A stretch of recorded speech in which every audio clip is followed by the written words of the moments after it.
So, if you're dating somebody or seeing somebody or in a relationship with somebody of any kind, including a friendship or family relationship, and see that this person is probably an avoidant love style or attachment style, specifically a dismissive avoidant, and I'll explain what that means in just a minute if you're new to this channel. And you're struggling to feel like you can really get momentum, like find things can pick up steam and you can connect more deeply and feel like the relationship's building or rebuilding. Then in this video, I'm going to take you through 4 major strategies you can use to connect with this type of person. So, a few things that are important to note. Everybody has an attachment style. It's basically a love style. It's the subconscious set of rules you learn for how to give and receive love to one another. The dismissive avoidant love style is generally the person in relationships who fears commitment the most, can struggle to feel comfortable being open, vulnerable, allowing deep connection to really be built. And a large part of this comes from the fact that they have negative emotional ties to what closeness meant in childhood, because there was usually some form of emotional neglect in their childhood. And so they learn that deep emotional closeness isn't safe and doesn't go well.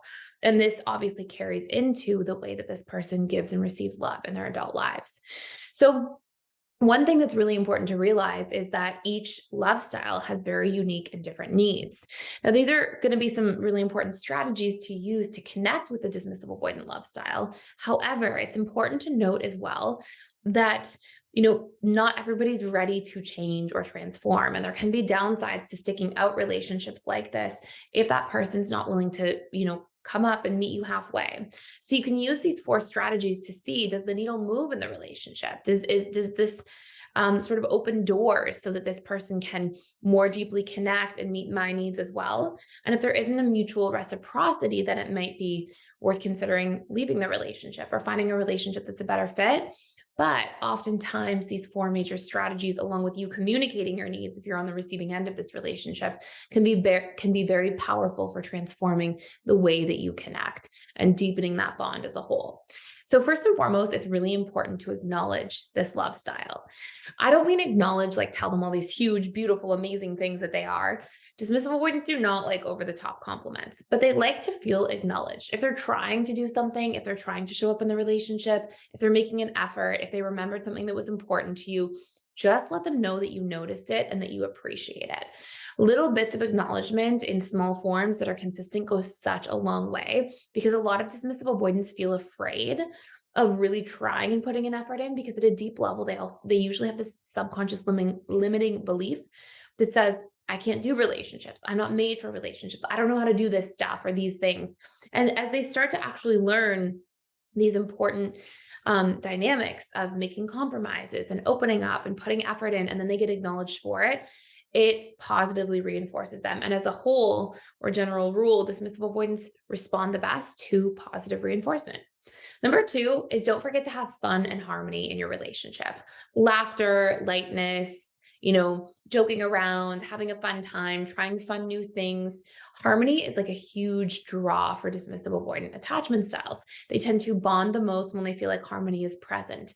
If relationships get too exclusively serious or deep or vulnerable, and there isn't some kind of balancing act between that and harmony and lightness and fun and exploration, then dismissive avoidance can start to feel like it's too vulnerable and too scary. And that's what can cause them to shut down.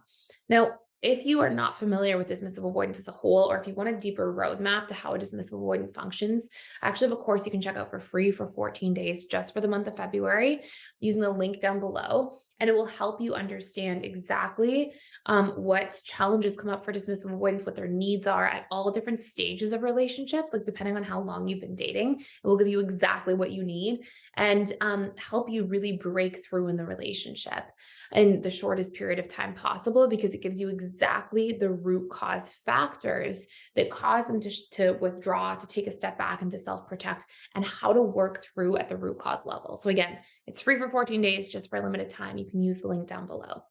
Another big thing that's important to dismissive avoidance is consistency. If they feel like there's too much volatility in relationships or too much conflict rather than just healthy communication, because remember, conflict turns into a good thing if we healthily communicate about the conflict. Conflict turns into a really negative thing if we get angry or rage or don't resolve things or make passive aggressive comments and then shove things under the rug. If there's consistency and if conflict is handled in a healthy way, dismissive avoidants don't feel afraid to open up and to be more vulnerable. It tends to actually build their vulnerability muscles, so to speak, because they learn that, okay, we can work through things, we can talk about things. So, consistency and communication is key. And this brings me to number four. Anytime you're dating the avoidant love partner, if you acknowledge them, if you positively reinforce them, all under point one, if there's harmony and fun and laughter and lightness, if you're consistent and handle conflict in a healthy way, and if you talk about your needs in an open and straightforward manner, not conditioning them, well, encouraging them to do the same. This is where you tend to see massive breakthroughs in this relationship. Those are four really important things. If instead you don't talk about your needs, don't encourage them to talk about your needs, then you just have these walls between the two of you. And that avoidant person will often become more avoidant over time. But if you learn what you need, learn what they need, and again, that course will take you into that if you want to do a deeper dive. But if you learn those things, talk about them healthily and openly, then these tend to be the breakthroughs for the things that otherwise dismissive avoidance would get cold feet around or fearful about, and allow for the relationship to continuously evolve so that you grow together instead of potentially growing apart. So these are four really important strategies to pay attention to keep an eye out for. I hope this makes a lot of sense. If you're new to this channel, I put daily content out about attachment styles, love, connection, the subconscious mind, conditioning, reprogramming, all these really important topics. And we talk a lot about like root cause, how to really change things at the root level here. And you can subscribe to this channel for free daily content and hit the notification bell if you don't want to miss any. So thank you for watching and see you in future videos.